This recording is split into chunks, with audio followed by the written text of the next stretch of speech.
Derive equation of motion. Motion के 3 equation होते हैं। v equal to u plus a t, s equal to u t plus half a t square, v square equal to u square plus 2as। इसमें अगर हम ध्यान से देखें तो इसमें 5 लेटर है, SUVAT 5 लेटर हैं, जिसमें यस जो होता है वो डिस्टेंस ट्रेवल्ड को बताता है, U इनिशियल वेलोसिटी को, V final velocity, A acceleration और T टाइम टेकन। तो ये 5 लेटर है। 5 लेटर अपने आप में एक रिप्रेजेंट करते हैं। जैसे यस हो गया आपका, यस डिस्टेंस ट्रेवल्ड को रिप्रेजेंट करता है,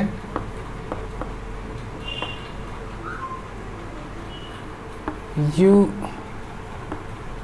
इनिशियल वेलोसिटी को रिप्रेजेंट करता है, वी फाइनल वेलोसिटी को रिप्रेजेंट करता है, ए एक्सेलरेशन को रिप्रेजेंट करता है, टी टाइम टेकन को रिप्रेजेंट करता है। तो हमें इन इक्वेशन ऑफ मोशन का डेरिवेशन सीखना है। तो हम सबसे पहले पहला इक्वेशन डिराइव करेंगे। जैसे मान लीजिए कि कोई ऑब्जेक्ट है, ये मूव कर रहा है और मूव करने के बाद अपनी पोजीशन को छोड़ दे रहा है।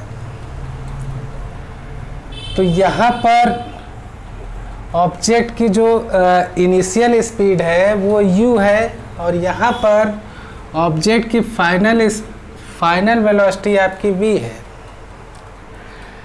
तो अगर ये दोनों चेंज हैं, u और v इक्वल नहीं है, तो इसका मतलब है एक्सेलरेशन लग रहा है, इसका मतलब एक्सेलरेशन काम कर रहा है।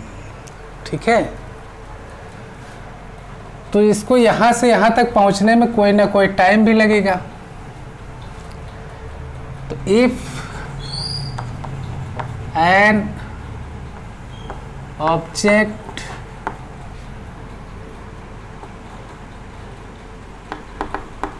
with initial speed, with initial velocity u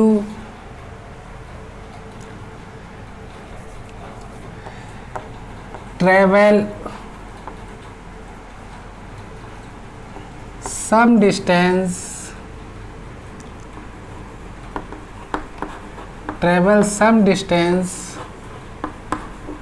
after time t and attain a final velocity v।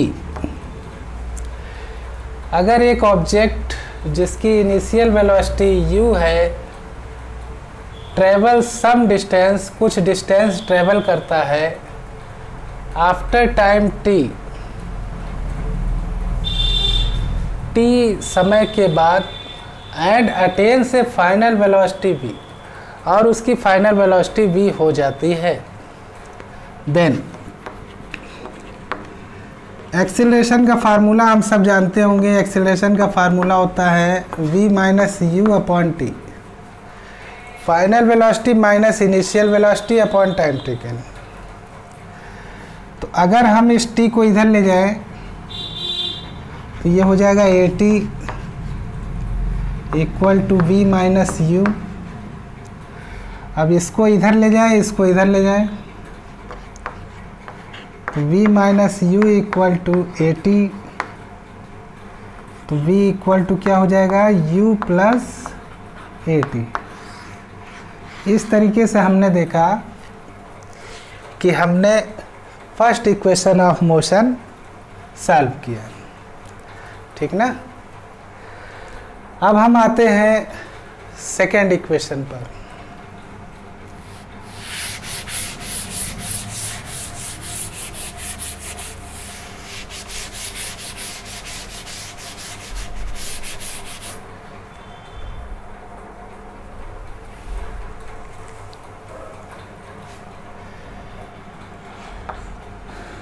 Total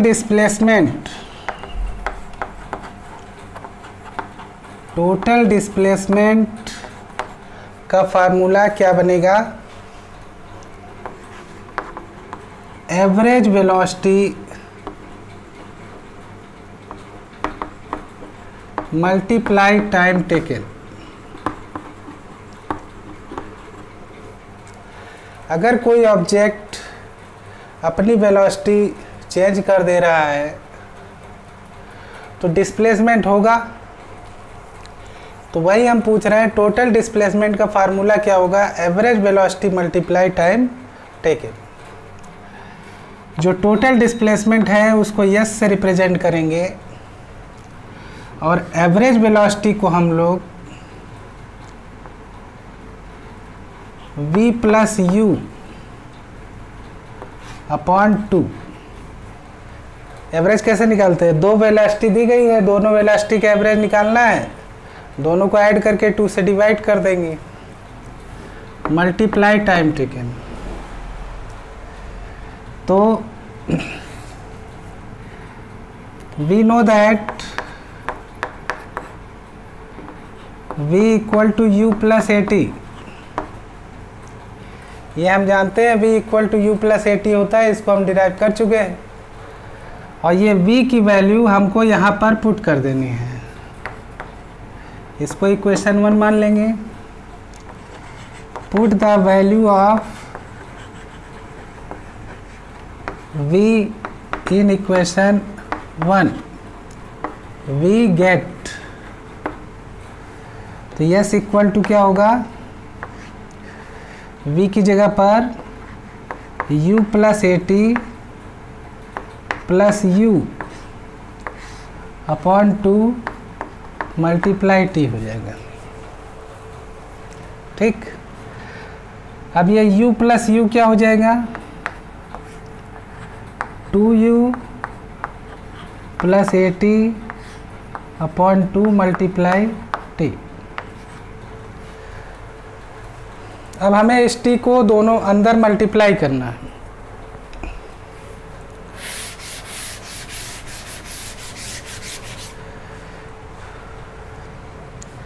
तो यस इक्वल टू हो जाएगा 2ut plus AT square upon 2।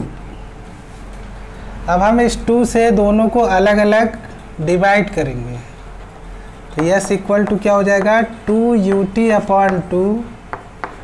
अच्छा, AT स्क्वायर को 2 से डिवाइड करेंगे, क्या आएगा? Half AT square. AT square को 2 से डिवाइड करेंगे, हाफ AT स्क्वायर आएंगे। यहाँ 2 से 2 कट हो गया। S equal to ut plus half AT square. तो यहाँ पर हमने देखा कि हमने दूसरा इक्वेशन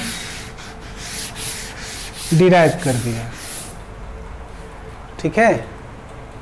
अब आता है तीसरा equation, derivation of third equation. Derivation of third equation के लिए इस चीज़ को अपने माइंड में रखना है।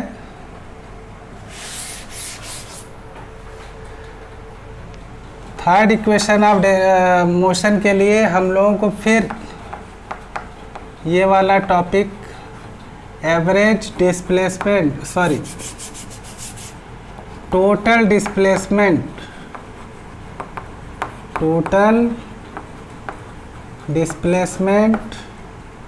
Equal to average velocity multiply time taken. ये फार्मूला हमें इक्वेशन 2 और इक्वेशन 3 दोनों में यूज करना है। टोटल डिस्प्लेसमेंट आपका यस हो जाएगा, एवरेज वेलोसिटी आपका हो जाएगा v प्लस यू अपॉन 2 और टाइम टेकन आपका t हो जाएगा। ठीक है, बट एक्सीलरेशन का फार्मूला हम क्या जानते हैं, v minus u upon T जानते हैं। अगर इस t को हम इधर ले जाएं और a को इधर ले जाएं तो क्या फार्मूला तैयार होगा, t equal to v minus u upon a। तो ये जो t की वैल्यू आई है इसको आपको यहाँ पुट करना है, इसको फिर हम इक्वेशन 1 मान लेंगे। तो हम लिखेंगे put the value of t in equation 1 s equal to v plus u upon 2 और ये जो t है तो t की वैल्यू इसको यहाँ पुट करना है, v minus u upon a s equal to, ये देखिए एक फार्मूला बन रहा है a plus b, a minus b का फार्मूला बन रहा है। तो ये हो जाएगा a square minus b square, a plus b a minus b का फार्मूला बन जाएगा v square minus u square, और यहाँ 2 और a मल्टीप्लाई करेंगे तो 2a। ठीक है, अब ये 2a इस यस से मल्टीप्लाई हो जाएगा तो 2as इक्वल टू क्या मिला, v square minus u square. अब इसको इधर ले लेंगे, इसको इधर ले लेंगे तो v square minus u square equal to 2as, और ये आपका आगे चल के क्या बन जाएगा, v square equal to u square plus 2as। ये आपका थर्ड इक्वेशन ऑफ मोशन हमने डिराइव कर लिया।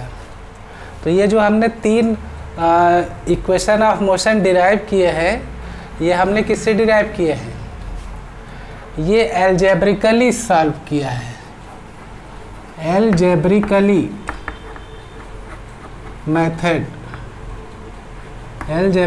मेथड लगा करके इन तीनों इक्वेशन ऑफ मोशन को हमने डिराइव किया है। तो अब हम लोग सीखेंगे कि इन तीनों इक्वेशन ऑफ मोशन को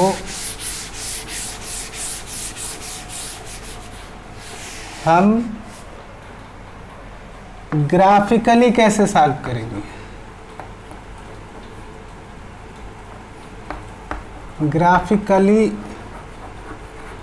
कैसे सॉल्व करेंगे, तो देखिए ग्राफिकली ज़्यादा कंफ्यूज नहीं करता है, लेकिन थोड़ा बहुत अगर हम ये जान रहे हैं कि हम कौन कौन सी क्वांटिटी कैसे कैसे यूज कर रहे हैं। देखिए यहाँ पर हमें ग्राफिकली जो भी ग्राफ हमें यूज करना है उस ग्राफ का नाम है velocity time graph. Velocity time graph. Graph मैंने आपको बताया था 2 ग्राफ होते हैं, पोजीशन टाइम ग्राफ और वेलोसिटी टाइम ग्राफ। तो हमें वेलोसिटी टाइम ग्राफ लेना है जिसमें ये टाइम रिप्रेजेंट करेगा और ये वेलोसिटी को रिप्रेजेंट करेगा। तो हमें ओरिजिन से, ये ओरिजिन होता है जहाँ इंटरसेक्शन पॉइंट होता है, यहाँ से हमें एक स्ट्रेट लाइन लेनी है। ठीक है, और इस स्ट्रेट लाइन में हमको 2 पॉइंट कंसीडर करना है। 2 पॉइंट कंसीडर करना है, ये पॉइंट ए है, ये पॉइंट इस पॉइंट को ए कंसीडर करिए, इस पॉइंट को बी कंसीडर करिए। ठीक है। अच्छा, इस ग्राफ को समझने के लिए हम एक एक्सपेरिमेंट भी करते हैं।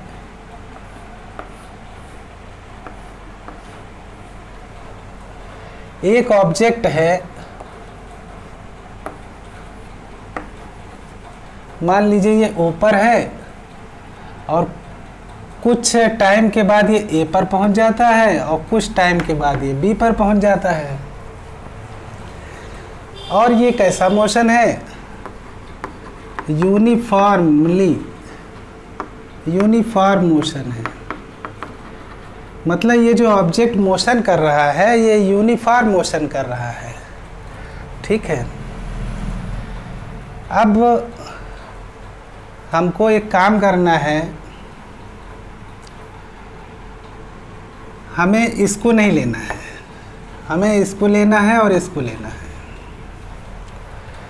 तो हम लोग एक काम करते हैं, ए से एक परपेंडिकुलर एक लाइन खींचते हैं और बी से भी एक परपेंडिकुलर लाइन खींचते हैं और यहाँ से भी एक परपेंडिकुलर लाइन खींचते हैं और यहाँ से भी एक परपेंडिकुलर लाइन खींचते हैं। ठीक। और यहाँ पर इसका नाम रख देते हैं P और यहाँ पर Q, यहाँ पर R, यहाँ पर S। और इस लाइन को थोड़ा सा बढ़ा लेते हैं और यहाँ पे रख लेते हैं M। ठीक। ये जो लाइन है ये हॉरिजॉन्टल से कितना एंगल बना रही है? थीटा। अगर ये थीटा है तो ये भी थीटा होगा, क्योंकि ये हम लोग पढ़ चुके हैं कि जब दो पैरेलल लाइन ली जाती है तो ये कॉरस्पॉन्डिंग एंगल इक्वल होते हैं, है ना। तो ए से बी तक जाने में मान लीजिए हमको t टाइम लगता है, तो हम R से S तक की डिस्टेंस को किससे कंसीडर करेंगे? t से। ठीक है। अच्छा, ये P क्या है? A पर स्पीड, A पर वेलोसिटी मान लीजिए u है और B पर वेलोसिटी किसी ऑब्जेक्ट की v है, तो इस वेलोसिटी को O से लेके P तक की वेलोसिटी को u से रिप्रेजेंट करेंगे और O से लेके Q तक की वेलोसिटी को v से रिप्रेजेंट करेंगे। इस ग्राफ को बच्चों अच्छी तरीके से ध्यान दे दो। जितना बढ़िया से ये ग्राफ समझ में आएगा उतने ही बढ़िया से हम इस क्वेश्चन को सॉल्व कर पाएंगे। तो आप लोगों ने समझा कि ये तीनों अलग अलग ऑब्जेक्ट नहीं है, एक ही ऑब्जेक्ट है। ये ऑब्जेक्ट रेस्ट पर था, ये ऑब्जेक्ट रेस्ट पर था, ये चलना स्टार्ट करता है और कुछ टाइम के बाद ये यहाँ पहुँच जाता है, इसकी पोजीशन A है और यहाँ से यहाँ तक पहुँचने में इसको t टाइम लगता है। यहाँ पर ऑब्जेक्ट की वेलोसिटी u है और यहाँ पर ऑब्जेक्ट की वेलोसिटी v है। इसी एक्सपेरिमेंट का ग्राफ हमने यहाँ पर बनाया। क्लियर? अब हम इसको रब कर देते हैं। इस ग्राफ को आप बना बना करके प्रैक्टिस करिएगा, तभी ये आपको समझ में आएगा। अच्छा, 3 इक्वेशन आपको मालूम है।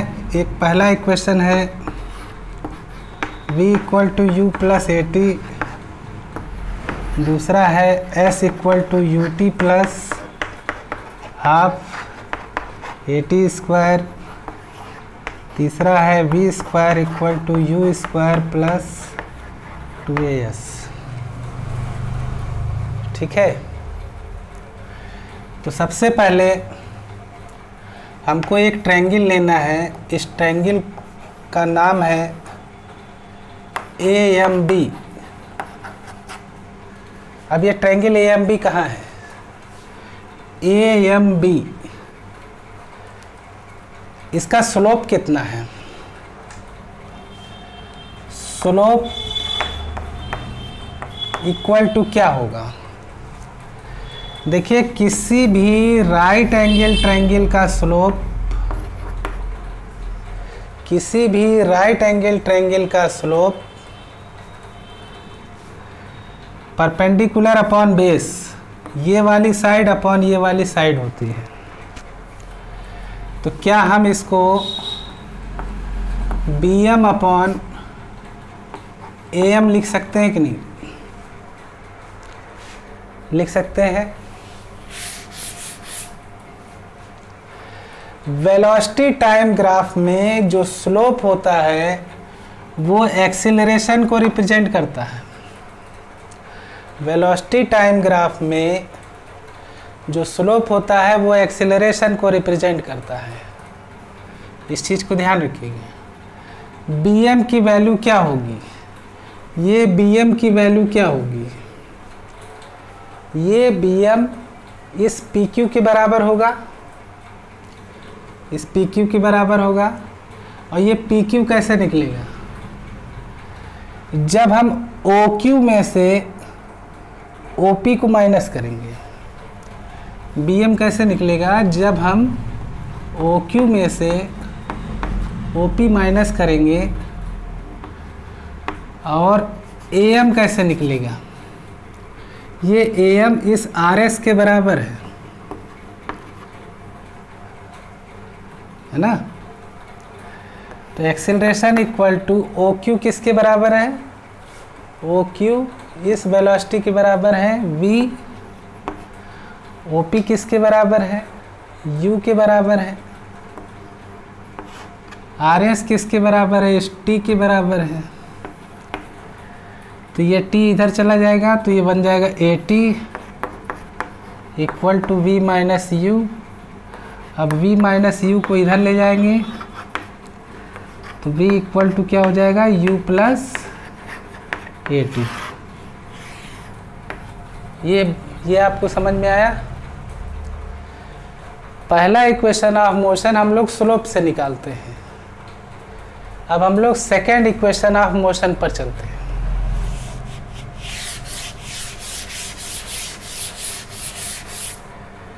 सेकेंड इक्वेशन ऑफ मोशन के लिए अगर हमें टोटल डिस्प्लेसमेंट निकालना है, टोटल डिस्प्लेसमेंट निकालना है, तो टोटल डिस्प्लेसमेंट निकालने का मतलब ये होता है कि ये जो AB वाली लाइन देख रहे हैं, ये AB वाली जो लाइन देख रहे हैं, इसके नीचे वाले क्वाड्रिलेटरल का एरिया देखिए,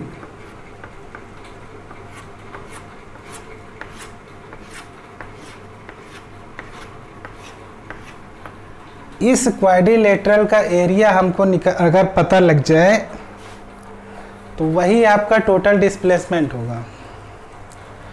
तो टोटल डिस्प्लेसमेंट इस क्वाड्रिलेटरल का नाम क्या है?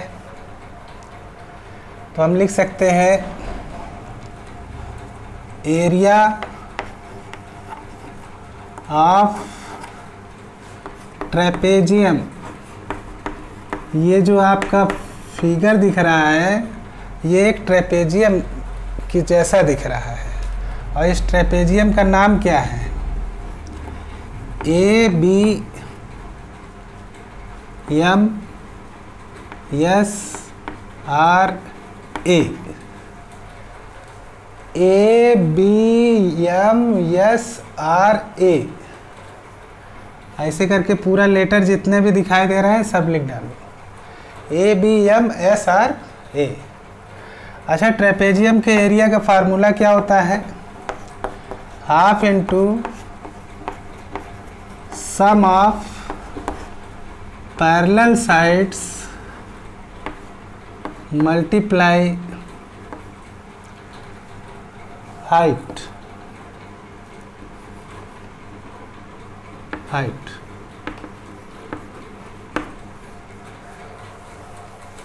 देखिए यहाँ पर इस ट्रेपेजियम में पैरेलल साइड कौन कौन से हैं, ये और ये पैरेलल साइड्स है, तो हमें इसका सम करना है। तो सबसे पहले ये बताइए इसका नाम क्या है, AR। अच्छा, इस वाले साइड का नाम क्या है, BS। अच्छा, हाइट का मतलब समझिए दोनों पैरेलल साइड के बीच की डिस्टेंस, दोनों पैरेलल साइड के बीच की डिस्टेंस, तो बीच की डिस्टेंस RS है, ठीक है। अब सोच समझ के बताइए, टोटल डिस्प्लेसमेंट तो यस हो जाएगा। अच्छा, AR किसके इक्वल है, AR आपका इस U के इक्वल है,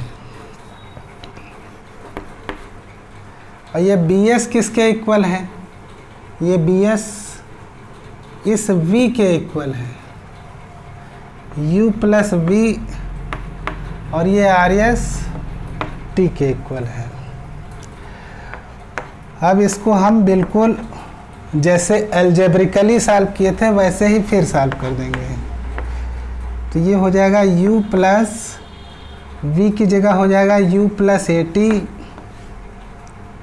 मल्टीप्लाई T। अच्छा, V का देखिए फार्मूला है U प्लस AT, यही हमने यहाँ पर पुट कर दिया। तो ये हो जाएगा half multiply 2U plus AT multiply T, है ना।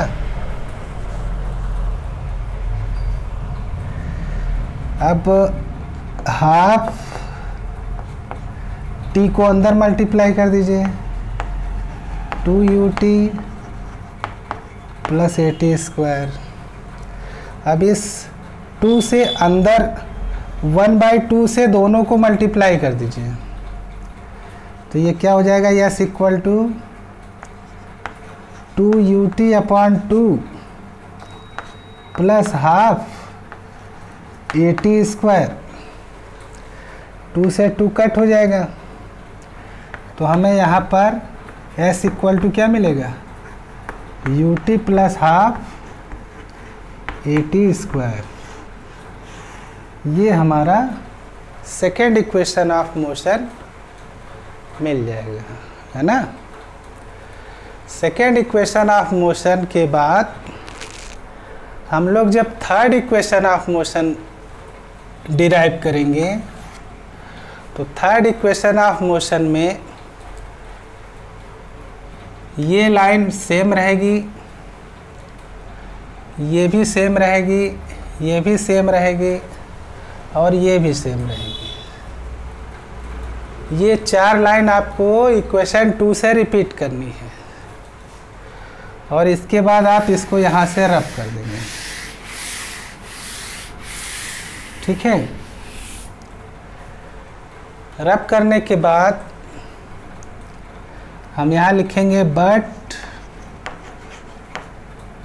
एक्सेलरेशन का फार्मूला हम लोग क्या जानते हैं, V minus U upon T जानते हैं, ये फार्मूला हम लोग जानते हैं। अगर T को इधर ले जाएंगे, A को इधर ले जाएंगे, तो ये T इक्वल टू क्या मिलेगा, V minus U upon A मिलेगा। यही T की वैल्यू आपको यहाँ पर पुटअप करनी है, ठीक है। Put the value of T, तो यस इक्वल टू क्या मिलेगा,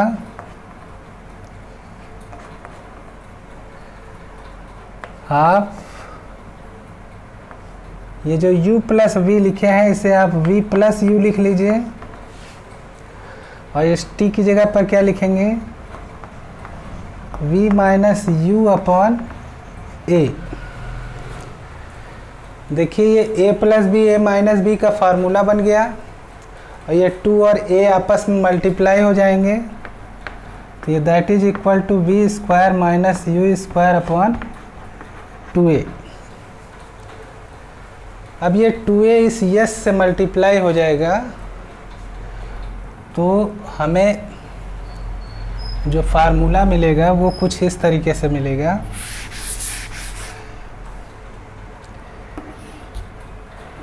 v square minus u square equal to 2as।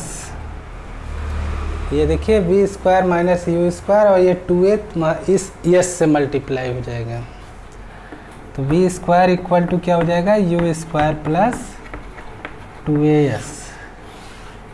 ये आपके तीनों इक्वेशन ऑफ मोशन ग्राफिकली कैसे सॉल्व किए जाते हैं इसका डेरिवेशन था। तो इसके बाद आपका न्यूमेरिकल ही सॉल्व कराया जाएगा। तो न्यूमेरिकल के लिए अगला लेक्चर, इसको आप लोग अच्छे से तैयार कर लीजिए। ये डेरिवेशन पूछा जाता है, ग्राफिकली भी पूछा जाता है, एल्जेब्रिकली भी पूछा जाता है, तो अच्छे से इसको प्रिपेयर करिए। थैंक यू बेटा, have a good day, you will.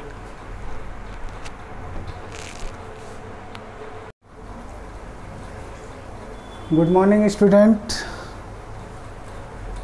Today our lecture is graphical representation of equation of motion of class 9th। देखिए मोशन को ग्राफ में कैसे रिप्रेजेंट किया जाता है, इसके दो मेथड हैं। एक ग्राफ आपका होता है पोजीशन टाइम ग्राफ और एक होता है वेलोसिटी टाइम ग्राफ। तो पोजीशन टाइम ग्राफ में जो आपका यूनिफॉर्म मोशन होता है, जो आपका यूनिफॉर्म मोशन होता है, उसको रिप्रेजेंट करने के लिए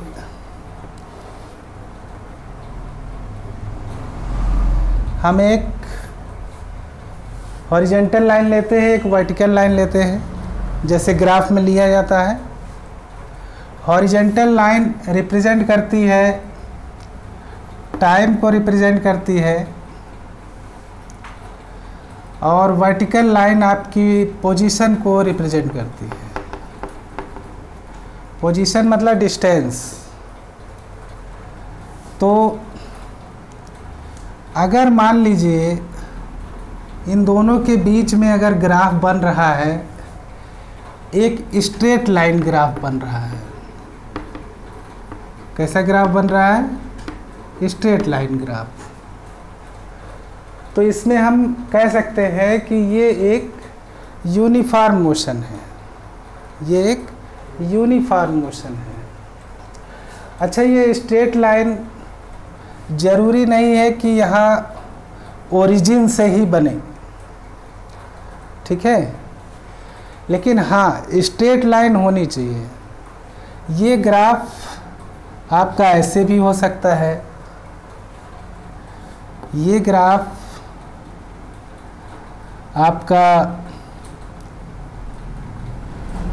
ऐसे भी हो सकता है।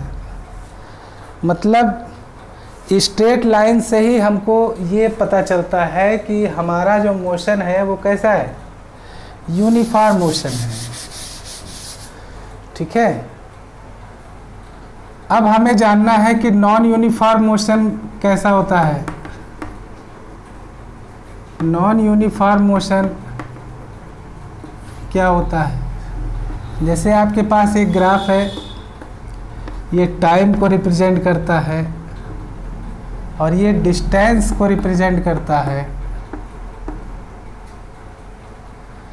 अगर आपको कुछ कर्व टाइप का फिगर मिलता है, स्ट्रेट लाइन नहीं मिलता है, तो ऐसे फिगर को हम लोग नॉन यूनिफॉर्म मोशन कहते हैं। एक्सपेरिमेंटली हम लोग ये जान लें, कि जैसे आपके पास एक गाड़ी है,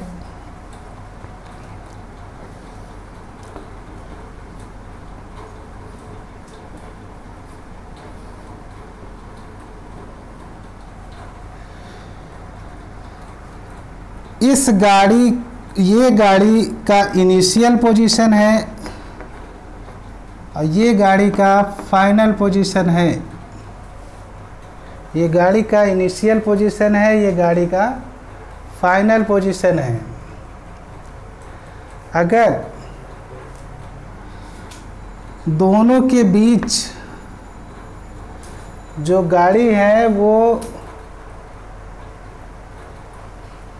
इक्वल टाइम के बढ़ने के साथ साथ उसका डिस्टेंस भी बढ़ रहा हो, किस तरीके से बढ़ रहा हो? मान लीजिए ये गाड़ी 1 घंटे में 10 किलोमीटर जा रही है। मान लीजिए ये गाड़ी 1 घंटे में 10 किलोमीटर जा रही है और अगले 1 घंटे में फिर से 10 किलोमीटर जा रही है, उसके अगले 1 घंटे में फिर 10 किलोमीटर जा रही है। तो कहने का मतलब ये हुआ कि ये गाड़ी यूनिफॉर्म मोशन में चल रही है। ठीक है। दूसरा आप इसको ऐसे भी समझ सकते हैं, मान लीजिए ये हमने किसी पाथ के 5 इक्वल पार्ट ले लिए, किसी पाथ के 5 इक्वल पार्ट ले लिए। अब ये हमने दिखाया कि ये पहले 1 घंटे में 10 किलोमीटर चल रही है, दूसरे 1 घंटे में भी 10 किलोमीटर चल रही है, तीसरे 1 घंटे में भी 10 किलोमीटर चल रही है, चौथे 1 घंटे में भी 10 किलोमीटर चल रही है, पाँचवें 1 घंटे में भी 10 किलोमीटर। अगर गाड़ी चल रही है मतलब जैसे जैसे टाइम बढ़ रहा है, equal distance in equal time interval, ये हमने यूनिफॉर्म मोशन की डिफिनीशन पढ़ी है। तो इस तरीके से जो भी मोशन होता है उसको हम लोग यूनिफॉर्म मोशन कहते हैं। और जो नॉन यूनिफॉर्म मोशन होता है उसमें हमारा या तो टाइम अलग अलग होगा और डिस्टेंस इक्वल होंगे, और या तो टाइम इक्वल होगा डिस्टेंस अलग अलग होंगे, है ना। तो ऐसे कंडीशन में ग्राफ नॉन यूनिफॉर्म मोशन का बनेगा। तो इसमें 2 ही ग्राफ होते हैं पोजीशन टाइम ग्राफ में, एक यूनिफॉर्म मोशन रिप्रेजेंट करता है और एक नॉन यूनिफॉर्म मोशन को रिप्रेजेंट करता है। बच्चों ये समझ में आ गया होगा। अब हम आपको दूसरा ग्राफ बताने जा रहे हैं, जो ग्राफ है velocity time graph, velocity time graph. Velocity time graph में हमारा जो यूनिफॉर्म मोशन है, यूनिफॉर्म मोशन है,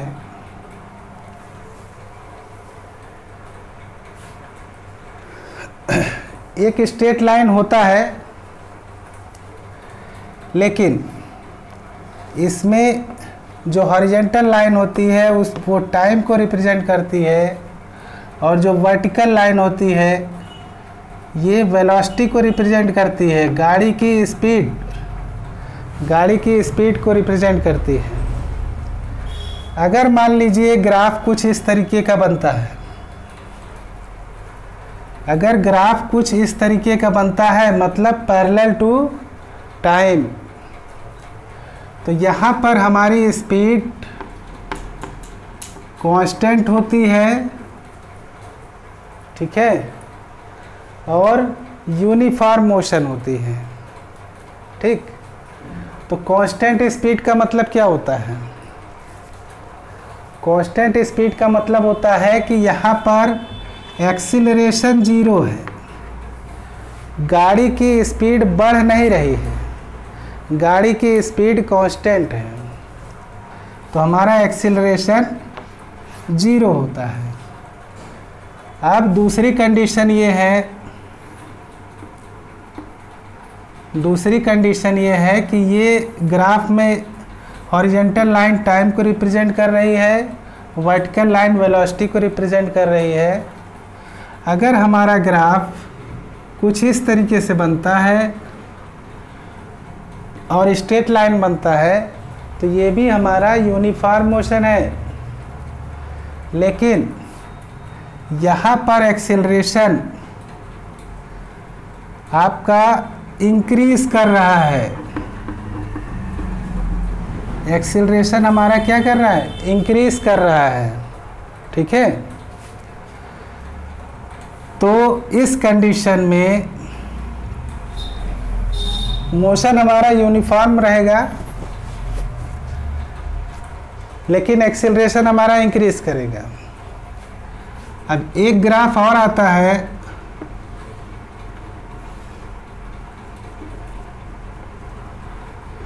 जिसमें ग्राफ कुछ इस तरीके से होता है। इस कंडीशन में भी हमारा मोशन कैसा रहेगा? यूनिफॉर्म मोशन रहेगा, लेकिन हमारा एक्सेलरेशन डिक्रीज करता है। इसका मतलब ये हुआ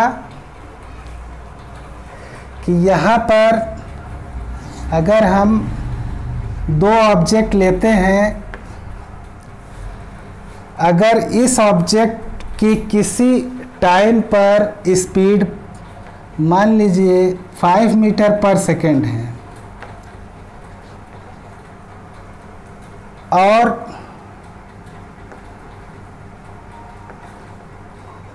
दस मिनट के बाद यही ऑब्जेक्ट जब यहाँ पहुँच जाता है तो उस ऑब्जेक्ट की स्पीड चेंज नहीं होती है, मतलब दोनों की स्पीड इक्वल रहती है। तो इस कंडीशन में ग्राफ ऐसा बनेगा।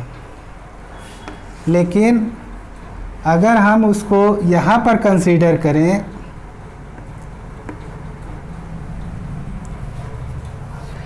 अगर यहाँ पर स्पीड आपकी 5 मीटर पर सेकेंड है तो कुछ टाइम के बाद इसकी स्पीड 5 नहीं रहेगी, ये 20 मीटर पर सेकेंड हो जाएगी। इस कंडीशन में जब स्पीड बढ़ती है तो एक्सीलरेशन इंक्रीज करता है। तो इसमें हम जान गए होंगे कि एक्सीलरेशन इंक्रीज कब करता है? जब हमारी स्पीड बढ़ती है। अच्छा, स्पीड बढ़ने का भी एक रूल होता है, यूनिफॉर्मली बढ़ना चाहिए। ठीक है, इक्वल टाइम के साथ इक्वल एक्सेलरेट होना चाहिए। अब आता है एक्सेलरेशन डिक्रीज में क्या रीजन लगता है?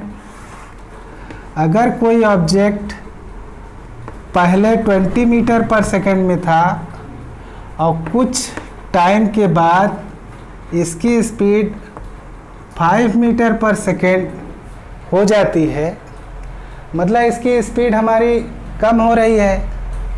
तो जब स्पीड कम होगी तो एक्सेलरेशन डिक्रीज होने के कारण ही हमारी स्पीड कम होती है। स्पीड कम करने का रीज़न क्या है?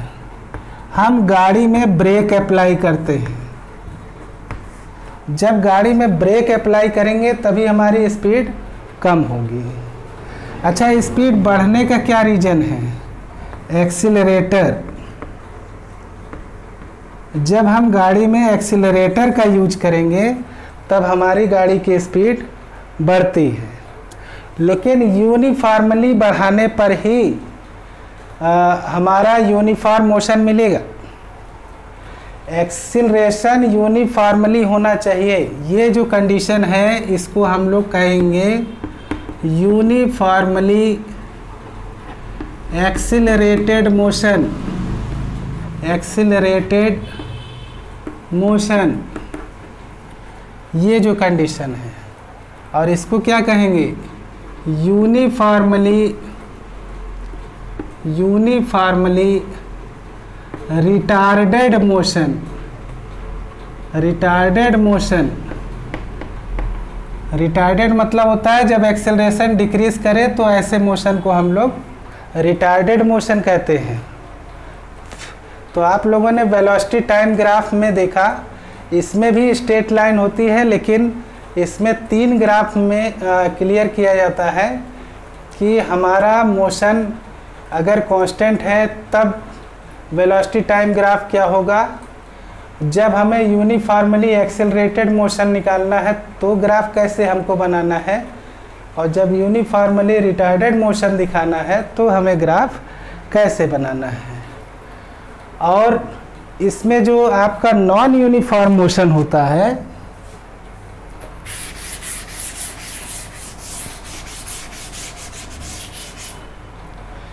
इसमें जो आपका नॉन यूनिफॉर्म मोशन होता है